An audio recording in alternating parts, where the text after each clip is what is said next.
¿Qué hacemos? Pues llegamos, lo vemos, ¿qué hacemos? ¿Qué buscamos? ¿Qué pedimos? Todo.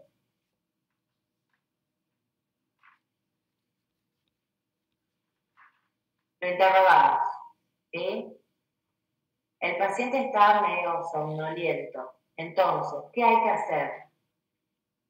Uno se va con el paciente y uno se va con el familiar, a interrogar al familiar, ¿sí? Que es muchas veces más fidedigno que interrogar al paciente, ¿sí? Entonces buscamos causa de hepatopatía crónica, porque sabemos que el síndrome cístico dermatoso no es exclusivo de la hipertensión portal, ¿sí? Hay otras causas, como la insuficiencia cardíaca, que es el diagnóstico diferencial más frecuente que nos tenemos que plantear, que produce síndrome cístico dermatoso. Obviamente que la presentación clínica de una insuficiencia cardíaca es muy diferente a la de una hipertensión portal, ¿sí? Entonces, interrogatorio dirigido a buscar causas de hepatopatía crónica. ¿Está? ¿Cuándo empezó? ¿Cuánto hace que está así? Buscar encefalopatía. Muchas veces los pacientes están encefalopáticos, ¿sí? Entonces, preguntar sobre todo eso, medicación, alcohol, drogas, todo lo que ustedes ya saben. Después vamos al examen físico, ¿sí? ¿Qué buscamos en el examen físico que nos pueda orientar al diagnóstico? Y estigma, o sea, de hepatopatía alcohólica. Y la hipertensión portal, todo lo que son las varices esofágicas, la cabeza de medusa, por ejemplo, buscar ascitis. ¿Qué más? Palpar el tamaño del hígado. Palpamos el hígado, ¿qué más? ¿Cómo va a estar el hígado? Distendido. ¿Qué va a estar el hígado? Depende, igual decía que en cirróticos por ahí de larga data era pequeño, a veces no se palpaba. Es pequeño, en general es pequeño. Bien. ¿Qué más?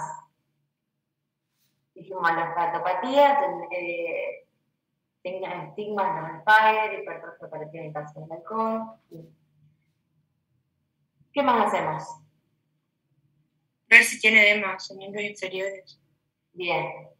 Tiene edemas en miembros inferiores y tiene ascitis, ¿sí? ¿Cómo buscamos ascitis en el examen físico? ¿Con qué maniobra? Está la de la matiz desplazable, signo de la onda cítica, está el otro del témpano de hielo. En la hipertensión portal. ¿Cómo qué, perdón? ¿Cómo es la matidez?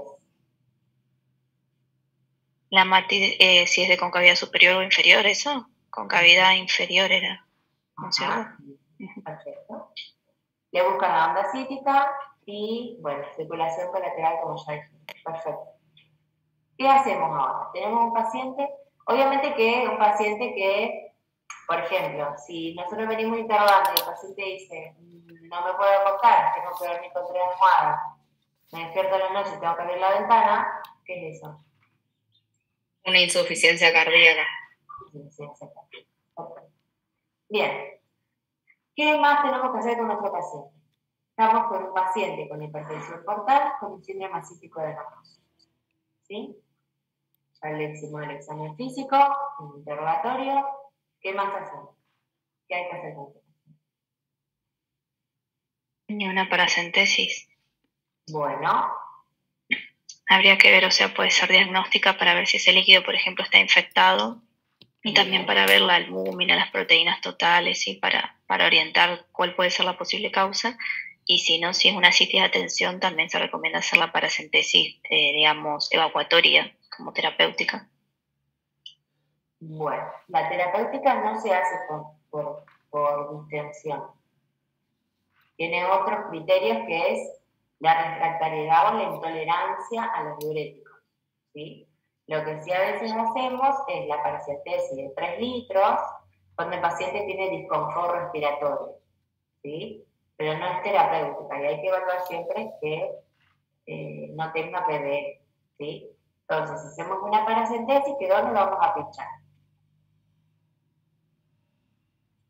Se traza una línea entre la espina ilíaca y el ombligo, y en el tercio, o sea, se divide en 3 tercios, y en el tercio, digamos, lateral. Externo. externo, ¿de qué lado? ¿Del izquierdo? ¿Del derecho, entonces? No, izquierdo. Del derecho. No, del izquierdo no. ¿Por qué no sería izquierdo? ¿No era del lado izquierdo porque como estaba el colon sigmoide era más móvil y había que percutir? El colon derecho, porque el ciego es más posterior. Ah, lo anoté mal yo en la clase entonces. Yo tenía izquierdo. Yo tenía izquierdo. Anoté Y yo izquierdo en la también clase de tenía. ascítico hematoso. Ay, tienen razón, chicos, tienen razón. Estaba yo mal, el izquierdo. El ¿Y ciego es más, por qué el izquierdo? ¿Porque es más móvil el sigma o por qué? porque es más posterior al intestino derecho. Ok. El lado derecho es más anterior. Ok. Lo de móvil, sí, es más móvil, pero a veces tenés sigma redundante que le va a pegar igual. O sea, no es por eso que elige el lado izquierdo, sino que es por la proximidad del intestino a la pared. Del lado derecho es más, el ciego es más anterior que el colon izquierdo. Bien. Bien, hacemos la paracentesis. Y en la paracentesis, ¿qué buscamos? ¿Qué sacamos? ¿Qué pedimos?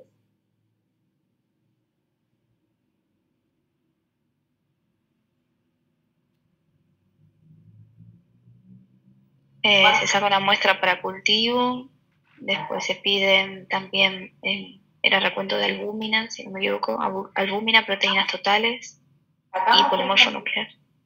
Tres ejemplos. Físico-químico, cultivo y citológico. ¿Sí?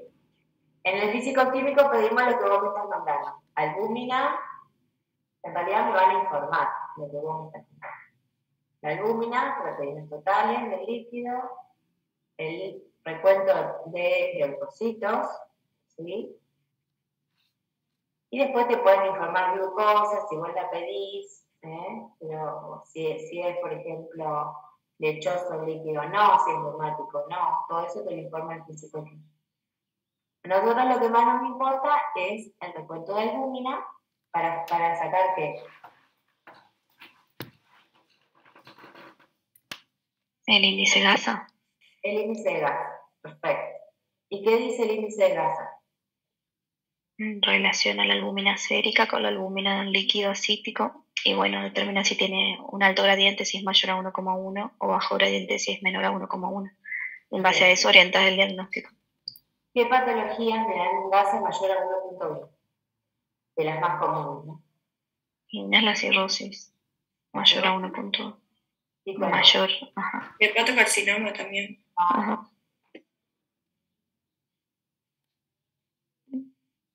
La carcinomatosis peritoneal, la menor a 1,1. Mayor a 1,1, 2. El hepatocarcinoma, dije yo igual. Pero el hepatocarcinoma no te modifica el cáncer. ¿Entendés? Lo va a tener porque tenés la cirrosis. Nosotros lo tenemos en un cuadro que dio la clase la tutora Ayala. Dice tumores hepáticos primarios. El hepatocarcinoma está sobre un hígado cirrótico. El índice de gasa te va a dar un mayor a 1,1 por hipertensión portal, no por el hepatocarcinoma en sí. ¿Entienden? Claro. En cambio, la otra cosa que sí me da un gasa mayor a 1,1 es la insuficiencia cardíaca. Entonces yo ahí vuelvo a lo mismo. Clínicamente los pacientes son muy diferentes, pero supongamos que nosotros no tenemos visión del paciente, ¿qué hacemos? Nos fijamos en las proteínas totales del líquido. El paciente cirrótico la va a tener disminuida y en el paciente con insuficiencia cardíaca van a estar normales. ¿Está? Índice de gasa. ¿Sí? Ahí también podría ser la pericarditis constrictiva, ¿no? Con un alto gradiente, ¿o no? Mayor a, sí, porque te puede dar una mayor a 1,1. Menor a 1,1, las dos, digamos, patologías que más diagnóstico diferencial hacemos es la carcinomatosis peritoneal, o sea, la citis por carcinomatosis peritoneal, que vamos a tener un índice de gasa menor a 1.1, y el síndrome nefrótico, que también me va a dar asitis, y el gasa va a ser menor a 1.1. En el síndrome nefrótico, las proteínas totales van a estar disminuidas, y en la carcinomatosis peritoneal van a estar normales o levemente aumentadas. ¿Sí? Esas son las patologías como para hacer diagnóstico diferencial. Obviamente que la clínica de estas enfermedades es diferente, ¿no? Que yo con solamente el gasa menor a 1.1 voy a decir que tiene un síndrome nefrótico. Está claro, ¿no? ¿Se entiende? Es como que vamos sumando puntos para los diagnósticos diferenciales. Bien, eso en el físico-químico. La otra cosa que me importa es el recuento de polimorfos nucleares para hacer el diagnóstico de PBE. ¿Cómo hago el diagnóstico de PBE?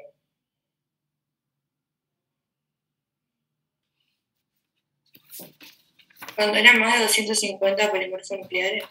Bien, más de 250 polimorfos nucleares o cultivo positivo. ¿Sí? Recuerden que cuando ustedes piden en el físico-químico, le hablan, le ponen el recuento, le van a dar el recuento total de leucocitos. Y en porcentaje la cantidad de neutrófilos. ¿Está? ¿Por qué les aclaro esto? Porque a veces vienen con 1000 leucocitos, pero tienen solo el 10% de neutrófilos. Eso no es PBE. ¿Se entiende? Entonces tengan cuidado con ese dato. Ellos, el laboratorio forma leucocitos totales y en porcentaje los neutrófilos. ¿Está? Y ahí hago diagnóstico de PBE. Bien. Dijimos entonces que para hacer el gasa necesitamos la albúmina sérica, por lo cual a nuestro paciente le tenemos que pedir laboratorio, ¿cierto? Aparte de hacer la paracentesis, le vamos a pedir un laboratorio. ¿Qué le pedimos en el laboratorio? Aparte de la albúmina. Hemograma, función renal, función hepática. Bien. ¿Qué más? ¿Qué? Escuchen. Proteinograma. Proteinograma, bueno. Un coagulograma para ver el tiempo de protrombina. ¿Qué más le pedimos? Ionograma. Ionograma, bien. Y aparte del laboratorio de rutina, ¿le pedirían algo más? ¿Glucemia? Glucemia siempre. O sea, la rutina sería hemograma, glucemia, urea, creatinina, ionograma, hepatograma, coagulograma, albúmina. ¿Sí? ¿Pero le pedirían algo más? Una orina completa. Una orina, muy bien, orina. ¿Y qué más le piden? Y un cultivo urinario. Exacto. Le pedimos, dijimos que las causas más frecuentes de descompensación son las infecciosas. Entonces tenemos que descartar por lo menos las 3 más frecuentes. Entonces, le hacemos la paracentesis en búsqueda de PBE, le pedimos orina con un cultivo y le pedimos una placa de Torres. ¿Está? Como para buscar, obviamente que a ver, el paciente puede tener una erisipela y ser esa su causa de descompensación, ¿sí? Pero bueno, por eso ahí va el interrogatorio, el examen físico, lo examinamos completo, porque recuerden que son muy lábiles, cualquier cosita lo descompensa. Bien, perfecto. Y le podemos pedir hemocultivos también. ¿Sí? Bien. Eso es lo primero que vamos a pedir. Si nosotros tenemos un síndrome cítico hematoso, descartamos la PBE. El tema de la sonda nasogástrica y la sonda vesical es un poco controvertido. Si el paciente está muy encefalopático, ponemos la sonda vesical. Si no, se trata de no colocarla por el tema de la infección, básicamente. ¿Sí? Y la sonda nasogástrica, si hay algún indicio o no le encontramos una causa de descompensación al paciente, podemos colocar una sonda nasogástrica en búsqueda de vitoporracio o algún signo o estigma de hemorragia digestiva. Bien. Entonces, nuestro paciente no tiene PV, tenemos un síndrome ascítico edematoso sobre un paciente cirrótico. ¿Qué vamos a hacer o cuál sería el tratamiento?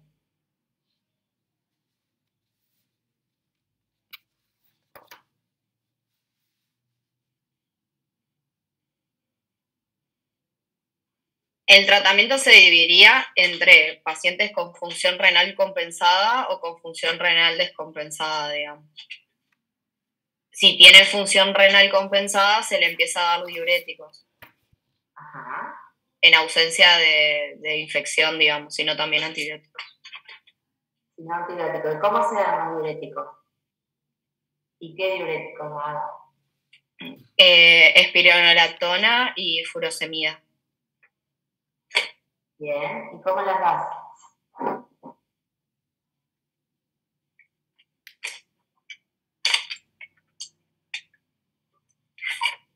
Creo que eran 100 primero de espironolactona y 40 de furo, para empezar. Bien. ¿Y cuál es nuestro objetivo?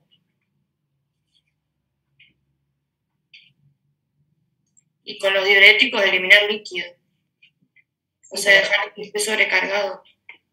está perfecto, pero ¿cuál es nuestro objetivo? Que disminuya 1 kilogramo de peso por día si tiene edemas periféricos también, y si no, con 800 me parece que ya está. 500 si solo tiene asitis, un Sí, kilo todo. si tiene asitis y además miembros infectos. Ese es nuestro objetivo, perfecto. Siempre empezamos con un ayuno y cuál es el máximo que podemos aumentar. O cuál sería la dosis máxima para decir que el paciente es refractario. 400 de 400. espironolactona y 160 de furosemida. Perfecto. ¿Y nosotros esperamos un día y vamos aumentando o hay que esperar? Hay que esperar 4 días, profe. Ajá. Exacto, hay que esperar 3 días como mínimo para ir aumentando la espironolactona, ¿sí? Por la vía media que tiene el fármaco. Muy bien, perfecto. Profe, ¿se hace lo de excreción de sodio urinario? No se hace, la verdad, de rutina. Por Que ahí lo vas controlando diario con sodio urinario. no, a diario así no. Por ahí es un marcador de si te va a responder o no a los diuréticos. Pero no se usa a diario, no. Ok. Bien.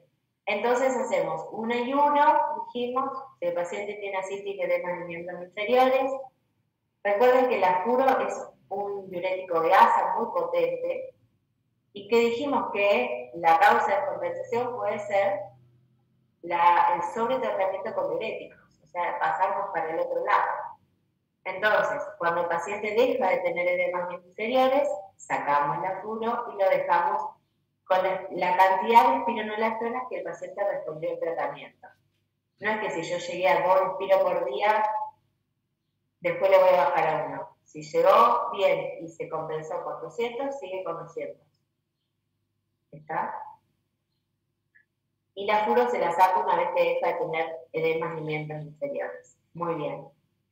Si el paciente tiene refractariedad al tratamiento diurético o tiene por algún motivo intolerancia a los diuréticos, podemos hacer lo que se llama paracentesis evacuadora terapéutica.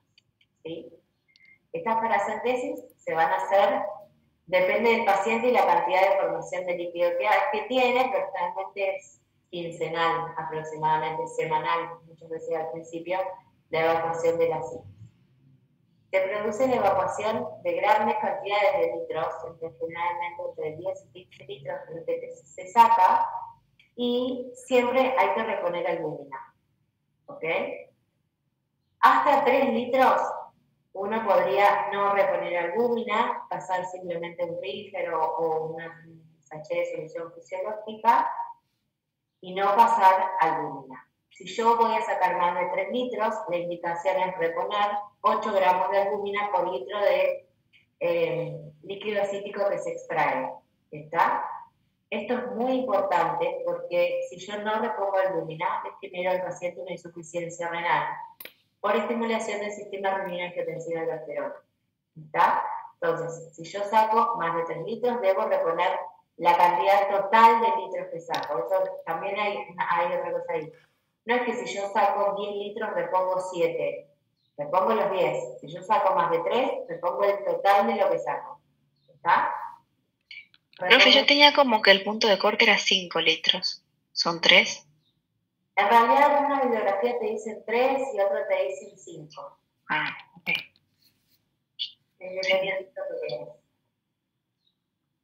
Pero bueno, hasta 5 ponele, pero siempre a ver, la albúmina y los antibióticos para los cirróticos es como nafta súper, ¿sí?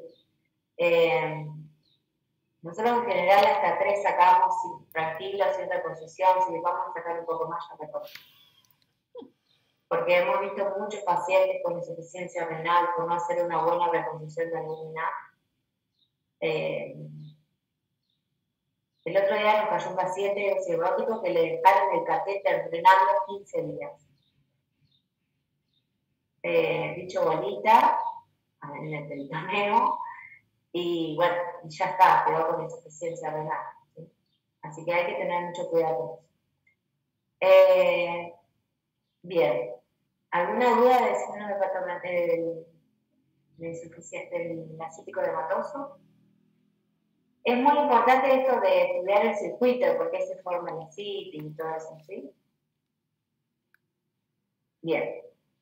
PD, como dijimos, el diagnóstico era más de 250 polimorfos nucleares o cultivo positivo. ¿Cómo es el tratamiento de la PD? El diagnóstico ya lo vimos, ¿cómo hacer un tratamiento?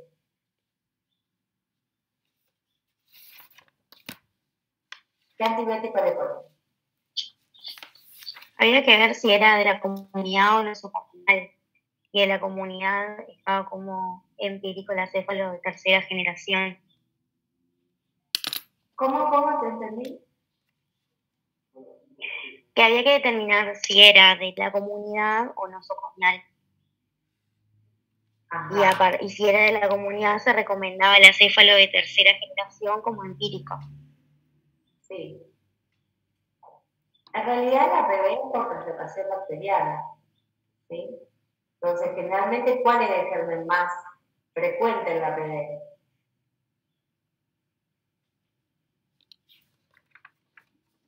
El más ¿No es coli, o sea, los bacilos gram negativos? Escherichia coli es más frecuente, ¿sí? Hacemos cefalosporina de tercera, perfecto. ¿Y qué más?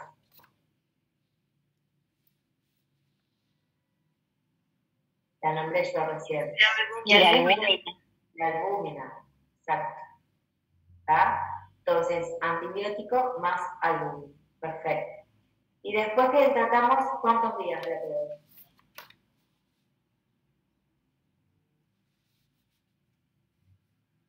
¿Cuántos días de antibióticos preguntó? Sí, ¿cuántos días de antibióticos? 5 a 8 días. 5 a 7 días. ¿Y qué más hacemos después cuando se va al alta?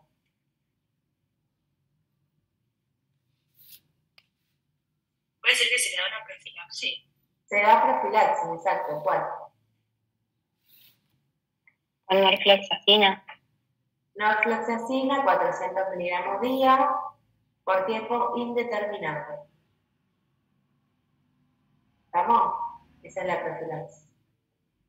Muy bien. Profe, ¿se hace la paracentesis a las 48 horas o no? Se hace. Tengo que hacer una paracentesis a las 48 horas para corroborar la buena evolución del paciente. Tengo que tener un descenso de los polimorfos nucleares.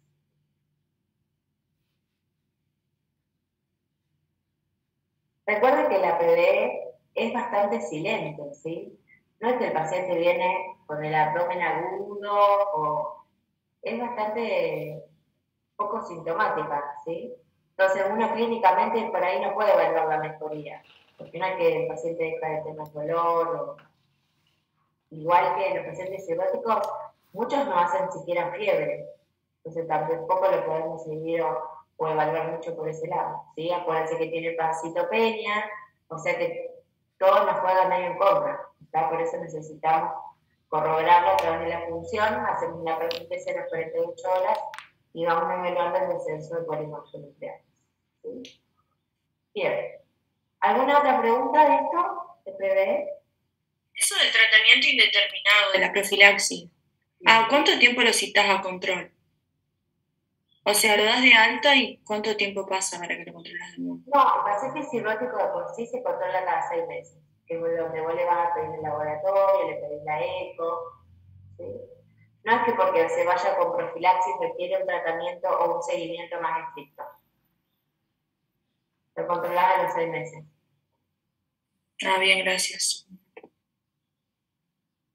Igualmente el paciente que ya tuvo PBS es un paciente que tiene una reserva hepática muy pobre, ¿sí?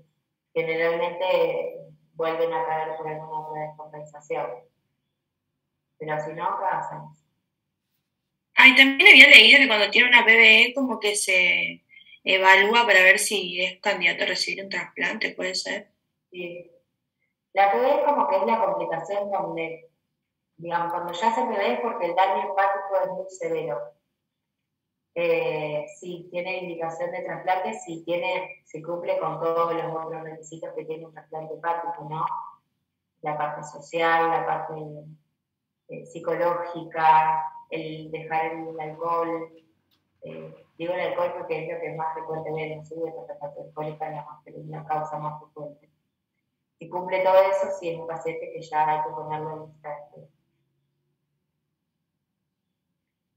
¿Alguna pregunta de esto? ¿Hasta acá? ¿Ah? Bien. Después tenemos la hemorragia digestiva varicial como causa de complicación. En este caso, bueno, el tratamiento del paciente es exactamente el mismo que una hemorragia digestiva no varicial, con la diferencia, o sea, colocación de las dos vías, cortas y gruesas, todo lo que ustedes ya saben, laboratorio, examen físico. El tema es que en el paciente que yo tengo una alta sospecha de que la hemorragia puede ser varicial, yo debo hacer tratamiento preendoscópico con vasopresores. Vasopresores tenemos dos: octreotide, que es un análogo sintético de la somatostatina, y la terlipresina, que es un análogo sintético de la vasopresina.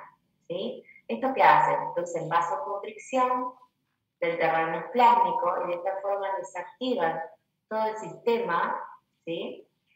Del ácido nítrico que produce la vasodilatación, la hipotensión, la hipovolemia relativa, todo lo que ustedes ya saben del circuito. Por eso se utilizan estas drogas vasopresoras para aumentar, aumenta la contracción en el terreno esplácnico y de esta forma anulo esta vasodilatación hipovolemia relativa, y de esa manera el riñón deja de cesar y deja de juntar líquido, ¿sí? A su vez, al aumentar la presión, la vasoconstricción esplánica, disminuyen la hipertensión portal, ¿sí? De esta manera mejora todo lo que es varices esofágicas, ¿sí? Entonces, cuando el paciente tiene una hemorragia varicial, le vamos a colocar el terlipresina, lo que tengamos disponible. Nosotros acá en el hospital tenemos octreotide, y junto con el octreotide se le va a poner el omeprazol, ¿está?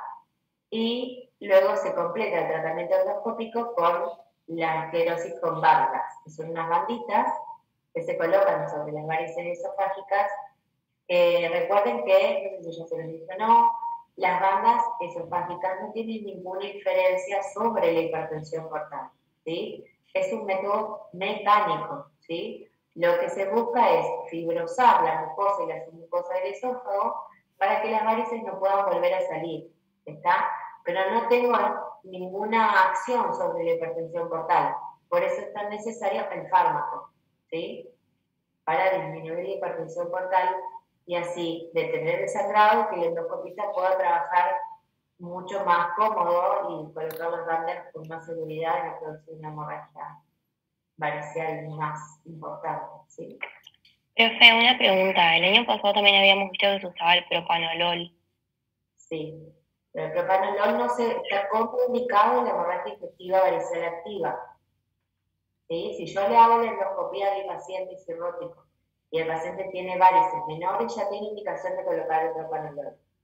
Pero si el paciente está sangrando, yo le debo suspender el propanolol. Recordad que el propanolol es un betabloqueante no selectivo, entonces no va a permitir la compensación de ese hipovolemia con aumento de la frecuencia cardíaca y demás, por lo cual en la hemorragia activa está contraindicada. Vos vas a hacer todo el tratamiento, quinto día los fármacos estos que te cuentan los vasopresores se utilizan primero endovenosos, luego subcutáneos en un total de 5 días. Entonces, después del quinto día, le vuelves a dar el propanolol. ¿Sí? La dosis de propanolol, antes hablaba que buscábamos que el paciente disminuya un 25% la frecuencia cardíaca. Actualmente se sabe que no hay una relación entre la disminución de la hipertensión portal y esto de disminuir la frecuencia cardíaca, por lo cual la dosis que se da es la máxima dosis tolerada por el paciente. Es un fármaco que produce mucha hipotensión, pacientes que están mareados, produce impotencia funcional sexual, por lo cual los pacientes no tienen tan buena tolerancia, ¿sí? Pero bueno, la dosis recomendada sería la máxima tolerada por el paciente, ¿no? Si el paciente ya tiene varices varices mayores, ya tiene indicación de hacer propanolol más tratamiento endoscópico. ¿Sí? Y que por ahí queda en duda, a ver, si el paciente tiene varices mayores con red de Fox, no hay duda que hay que hacer las dos. El problema o la duda se plantea con aquel paciente que tiene varices mayores y que nunca sangró. Ahí es como, ¿le ponemos bandas también o no? Acá nosotros ponemos bandas igual, porque son pacientes que están afuera, son de afuera, del interior, que es mayor el riesgo de que sangren a que le pongamos bandas en forma profiláctica, ¿sí? Así que en general, si tiene varices mayores, puede poner bandas aparte del propanolol. Hacemos una cosa. Cuando el paciente tiene una hemorragia varicial, también tenemos que hacer profilaxis antibiótica. Utilizamos cefalosporina de tercera por 7 días. También porque al aumento de la presión de la hipertensión portal hay mayor posibilidad de translocación bacteriana, ¿sí? Por lo cual se hace profilaxis de PBE. Para eso me pongo el antibiótico, para evitar que el paciente haga PBE. ¿Alguna duda de esto? Profe, si en la profilaxis se decide hacerlo el tratamiento endoscópico, ¿se le sigue dando después del tratamiento endoscópico el propanolol o se le retira ya el propanolol? ¿Cuando le pones bandas? Claro. No, seguís con las dos. Seguí con las dos cosas, ok. Profe, yo tengo una duda. Yo había visto que si fallaba el tratamiento endoscópico 2 veces, por ejemplo, ya la tercera le hacían un TIPS. ¿Puede ser eso o no? El TIPS tiene indicación en aquellos pacientes que tienen múltiples hemorragias digestivas variciales, sí, pero no es en el segundo episodio. Vos acordate que el TIPS es una terapéutica puente para el trasplante, porque el TIPS tiene un efecto adverso muy importante que es la encefalopatía. Entonces, yo se lo tengo que colocar a un paciente que yo sé que tiene posibilidad de trasplantarse. En general, la citis refractaria y las múltiples hemorragias digestivas variciales son indicación de TIPS, son indicación de trasplante hepático, ¿sí? Pero no es que al segundo episodio. Y en realidad no es que sea que falla el tratamiento endoscópico, porque el tratamiento de las varices esofágicas no es que yo le voy a colocar bandas un día y ya está. Lo que se hace es le coloco hoy, al mes lo vuelvo a endoscopiar, si tiene varices le vuelvo a colocar bandas, al mes tiene varices le vuelvo a colocar bandas hasta que no tengo más varices. ¿Sí? Ese es el tratamiento, digamos. Pero sí, bueno, a pesar de eso, tenemos pacientes que vuelven a hacer varices, que vuelven a hacer varices, que vuelven a hacer ingresos por hemorragia digestiva varicial. Bueno, ese paciente tiene indicación de TIPS, tiene indicación de trasplante hepático. ¿Está? Profe, yo tengo una duda con el tema de PBE. Si llega un momento en esos 5 o 7 días que el paciente tiene que estar internado con ese tratamiento que le vamos a hacer antibiótico, en caso de que no tuviera catarsis, ¿le tenemos que dar laxantes o porque había leído como que si tenía citis moderada a severa, tenía que tener sí o sí catarsis positiva para poder eliminar, o sea, depurar esas sustancias, digamos. O no se tiene en cuenta eso, o no se hace nada, o qué. No tiene que ver una cosa con la otra. Ah. Vos tenés ascitis, tenés líquido dentro del peritoneo, el tratamiento es con diuréticos y la eliminación del líquido a través de la diuresis, ¿sí? La albúmina se pone para aumentar la presión osmótica y de esa forma extraer líquido al intravascular y de esa manera orinar un líquido y ir disminuyendo los edema y todo el tono. Lo que puede ser que te esté confundiendo con encefalopatía, que ahí sí yo tengo que buscar que el paciente tenga una catarsis positiva. Porque la encefalopatía se produce, precisamente se puede dar en pacientes constipados. ¿Sí? Pero con PDE no tiene nada que ver. O sea, la translocación bacteriana se produce por hipertensión portal, porque el paciente no tenga catarsis. ¿Se entiende? Sí. No sé, creo que lo había dicho la profe en esa clase que nos dio de acítico hematoso, pero bueno, en todo caso después lo chequeo, pero se le agregó lo de encefalopatía. Entonces. Claro. No, en acítico hematoso la catarsis no tiene nada que ver. Sí, en encefalopatía, que es lo que vamos a ver ahora. ¿La encefalopatía qué es? ¿O cómo la definen? ¿Cómo la buscan? ¿Qué maniobra semiológica se hace?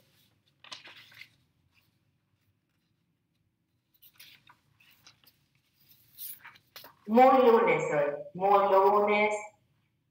No habla nadie, excepto las chicas que hablan. A ver. Tenés el flapping en el examen físico. Claro. El trastorno de la conducta. Encefalopatía. ¿Qué me dirías vos? ¿Qué tiene el paciente? Por ahí se pone agresivo o puede no distinguir a la familia, puede tener alucinaciones, depende del grado de encefalopatía. Y se cree que es por la acumulación de amonio más que nada, que no drenan el hígado. En estadios iniciales también podía manifestarse simplemente como la disminución de la capacidad de atención, que el paciente podía referirlo como una disminución de la cuestión intelectual en el trabajo, por ejemplo. Perfecto. Se producen por aumento de amonio, ¿sí? Bien. Tenemos 4 grados de encefalopatía, ¿sí? Grado 1, grado 2, el paciente va a estar braxítico, puede estar desorientado en tiempo y espacio, puede no reconocer a los familiares, tiene alteración del sueño, del ciclo sueño-vigilia, son los pacientes que duermen de día y están despiertos de noche, algunos se ponen violentos, ¿sí? Ya grado 3, grado 4, ya el paciente ya está con estupor, ya está en coma, ¿sí? Ya es un paciente que requiere otro tipo de atención, realmente en terapia intensiva. Las medidas, bueno, hay entrevistas o, no se dice entrevistas, encuestas o formularios, preguntas, ¿sí? Para la encefalopatía, la verdad que en la práctica médica utilizamos esto que les cuento, preguntar si duermen de noche, si reconocen a los familiares, preguntarle qué día están, dónde están, ¿sí? Todas esas preguntas como para ver si el paciente está orientado o no. Medidas semiológicas, buscamos el flapping y la rueda dentada, ¿sí? Que son las más, los que más importantes, sobre todo el flapping. Y el tratamiento casi, porque sabemos que en la encefalopatía hepática hay un aumento de amonio, este amonio viene a través del aparato intestinal, ¿sí? Se produce por absorción a nivel intestinal, entonces tenemos diferentes tratamientos.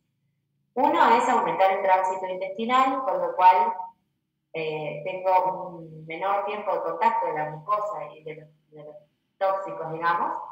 Y la otra es el tratamiento del sobrecrecimiento bacteriano para evitar la formación del amonio. Entonces, en pacientes con encefalopatía, acá sí es muy importante la catarsis positiva, que le vamos a dar lactulón y enemas evacuantes, ¿sí? Y en aquellos pacientes, como les decía, que tengan una respuesta un poco tórpida, podemos agregar rifaximirina, ¿sí? Que es el tratamiento de enriquecimiento bacteriano para mejorar aún la encefalopatía hepática. ¿Sí?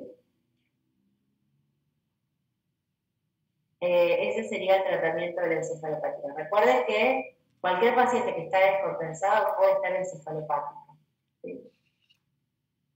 No necesariamente es por constipación. Si un paciente está descompensado porque tiene una neumonía y está encefalopático, le voy a poner la quimio. La idea es que estos pacientes que ya tienen antecedentes de encefalopatía se vayan con una catarsis de 2 veces por día a su casa. ¿Está? Siempre se van con láctica. Bien, ¿alguna pregunta de esto? Profe, yo vi que en Yo pacientes tengo una con- pregunta. Ah, Bueno, yo vi que en pacientes con encefalopatía estaba como indicado suspenderle los diuréticos si estaba usando. ¿Puede ser? Sí, puede ser. ¿Y pero En por qué? realidad, el tema es así. Vos tenés que, la encefalopatía aparece porque el paciente está descompensado. ¿Sí? Entonces vos tenés que ver cuál es la causa de descompensación. Puede ser el diurético. Claro. Entonces lo sacás. En las PBE también le sacás el diurético.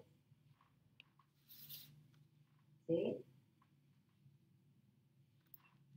Siempre buscás la causa de descompensación. Puede que el uso de diuréticos sea su causa de descompensación. Haces tratamiento y después los diuréticos se restauran, no es que no se ponen nunca más. Depende del paciente, cuánta dosis tenía, de los antecedentes, cuántas veces asitis. Pero en general se sacan en el momento de la descompensación para ver que no sea eso. Y después se vuelve a restaurar porque si no el paciente vuelve a hacer asitis. ¿Se entiende? Sí, ¿Alguien más gracias. iba a contar algo? yo había visto una clasificación de la encefalopatía hepática en tipo A, B y C. La A era con falla hepática aguda, la C era asociada a cirrosis, hipertensión portal y el shunt portosistémico, pero la B decía shunt portosistémico sin enfermedad hepática intrínseca y no entendía en qué caso sería ese. Cuando no hay enfermedad hepática y el Shunt es por otra cosa. Vos acordate que por eso el TIPS, su principal efecto adverso es la encefalopatía. Si vos tenés un Shunt por cualquier motivo, no es necesario, a ver, tenés un cavernoma gigante, no sé, por decirte algo, que produce Shunt entre el sistema sistémico sería y el portal, vos vas a tener que las sustancias tóxicas no van a tener filtro hepático porque están con ese shunt y van a pasar a la barrera hematoencefálica, va a llegar al cerebro igual. ¿Se entiende? Claro, sí. Los otros dos, los shunt te lo produce la hepatopatía, en realidad. Sí. ¿Se entiende? A eso se refiere.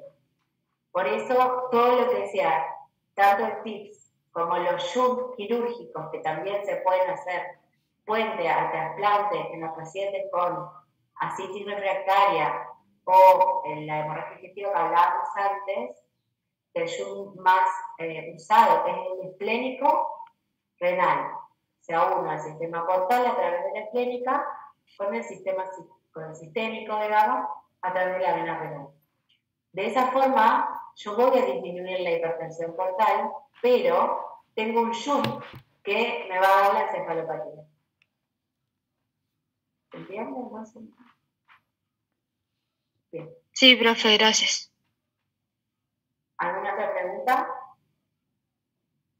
Profe, a mí me quedó la duda de los diuréticos. ¿Eso descompensa en caso que sea una dosis elevada o cómo sería el mecanismo? No entiendo bien. Es lo que yo te decía, o sea, cuando el paciente deja de tener ascitis, deja de tener edemas en miembros inferiores, le tenemos que sacar la espino, porque muchas veces quedan con la espino y hacen insuficiencias renales prerrenales por deshidratación y descompensan la ascitis, la cirrosis. Que si eso lo vuelve a mantener en el tiempo, hacen insuficiencia renal propiamente dicha, que es lo que vamos a ver ahora, con el síndrome hepatorenal. ¿Se ¿Entienden lo que digo? Entonces, Sí, profe, ¿le sacamos la espiro y le dejamos la furo o al revés? No, se saca la furo y se deja el espiro. Ah, ok. Y después, también me olvidé de decirles cuándo vamos a hacer restricción hídrica. Porque dijimos restricción sódica siempre, incluso en el compensado. Pero ¿cuándo yo le voy a restringir el agua al paciente?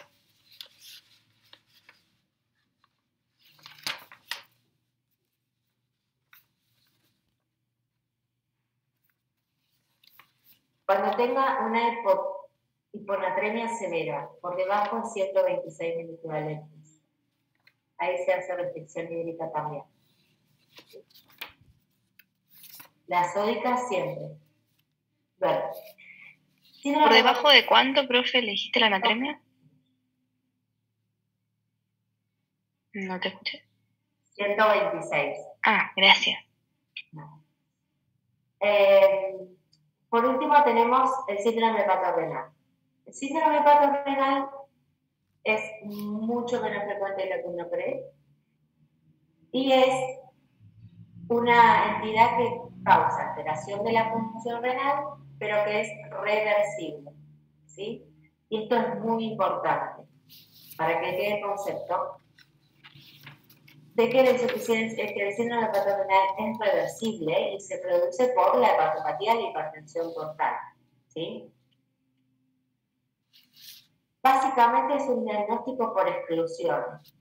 Yo tengo que excluir otras causas de alteración de la función renal, dentro de la más frecuente, lo que hablábamos recién, de insuficiencia prerrenal. ¿Está? Debo descartar entonces insuficiencia prerrenal, básicamente poniéndole líquido al paciente, ¿sí?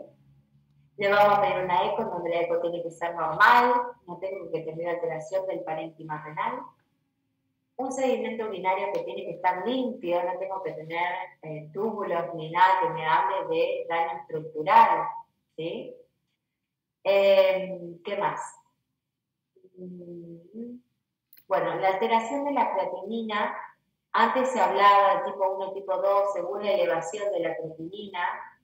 Ahora se habla de alteración de la creatinina ya dependiendo del valor basal del paciente, porque son pacientes que en general, por la desnutrición que tienen baja creatinina, porque no tienen músculo, ¿sí?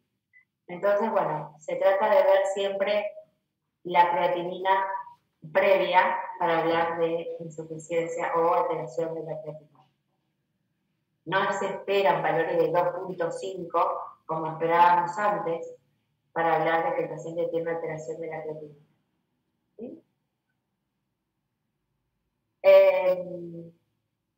Bueno, como le decía, es por exclusión y el tratamiento del síndrome hepatorenal básicamente se hace con droga vasoactiva y albúmina.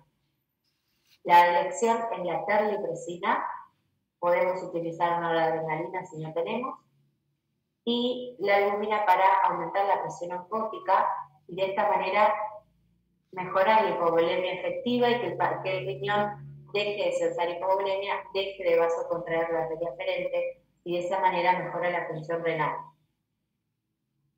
¿Ah? Ese sería más o menos el mecanismo. La verdad es que es poco frecuente la psicosis. Hay que excluir todas las otras causas de insuficiencia renal, que son mucho más frecuentes, dentro de la más frecuente, la prerrenal. ¿Qué otra cosa? ¿Alguna pregunta? Algo que les quiero contar del tema de la anemia en el paciente cirrótico, porque es una pregunta muy frecuente que hacen en el examen y por ahí no la saben responder. Recuerden que el paciente que tiene hipertensión portal, ¿cómo va a estar su hígado? En la ecografía, me olvidé de preguntarle eso. ¿Cómo va a estar el paciente que tiene cirrosis? ¿Cómo es la ecografía mental? Descríbanmela. Está como disminuida de tamaño, de bordes irregulares. Bien. Vamos a tener la ecogenicidad también por la fibrosis. Bordes irregulares, disminuir de tamaño y ¿Cómo está el parénquima? Heterogéneo. Heterogéneo, perfecto. ¿Y qué más debo mirar yo en la ecografía para decir este paciente tiene hipertensión portal? ¿Qué otro órgano miro? ¿Esplenomegalia? Esplenomegalia, exactamente. Hay esplenomegalia, exacto. Que a veces se acompaña de ¿qué? De hiperesplenismo, ¿sí? Entonces, el paciente con cirrosis puede tener una anemia ferropénica por pérdida, ¿sí? Básicamente hemorragia digestiva. Puede tener una anemia por hiperesplenismo y puede tener anemia megaloblástica, ¿sí? ¿Por qué?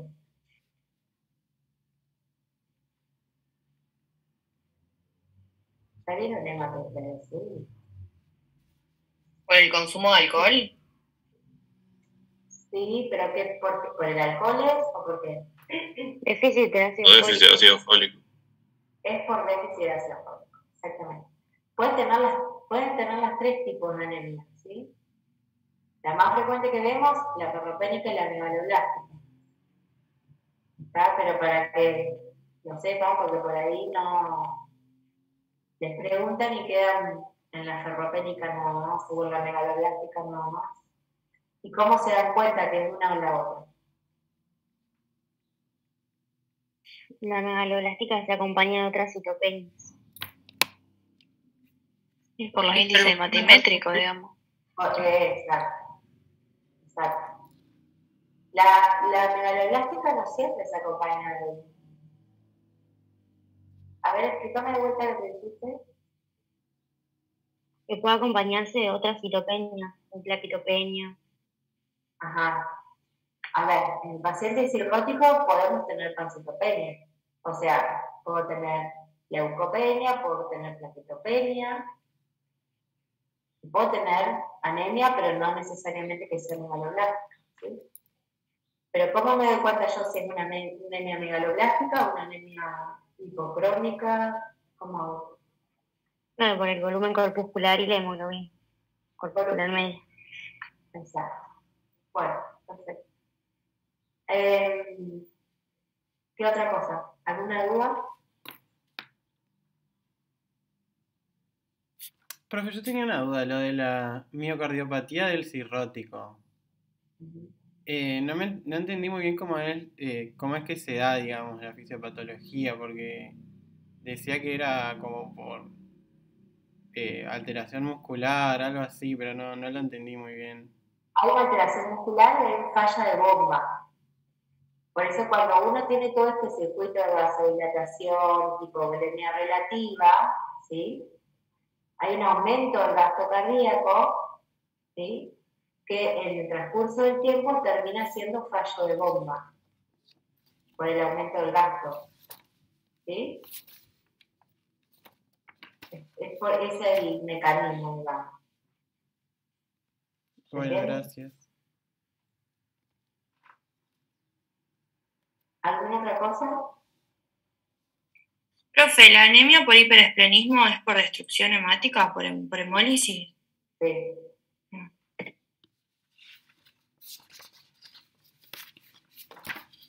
¿Alguna otra cosa?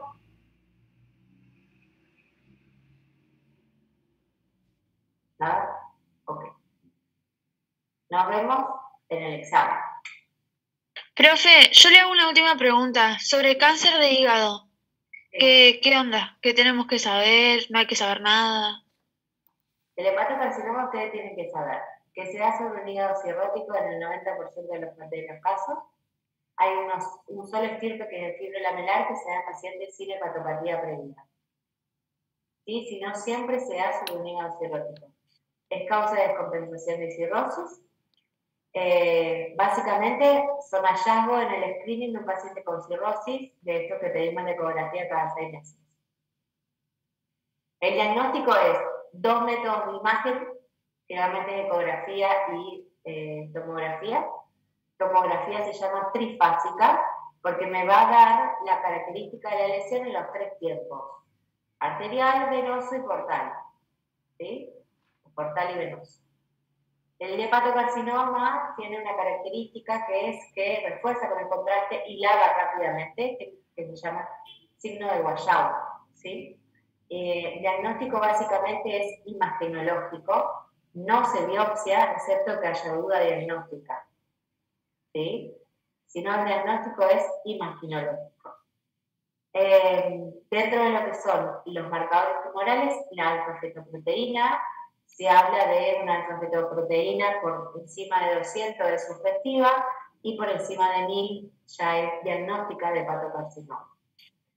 O sea, la alfa-feto más una lesión, un nódulo hepático, ¿no? No es que una alfa-feto sola me va a hacer el diagnóstico. ¿Qué más tenés que saber?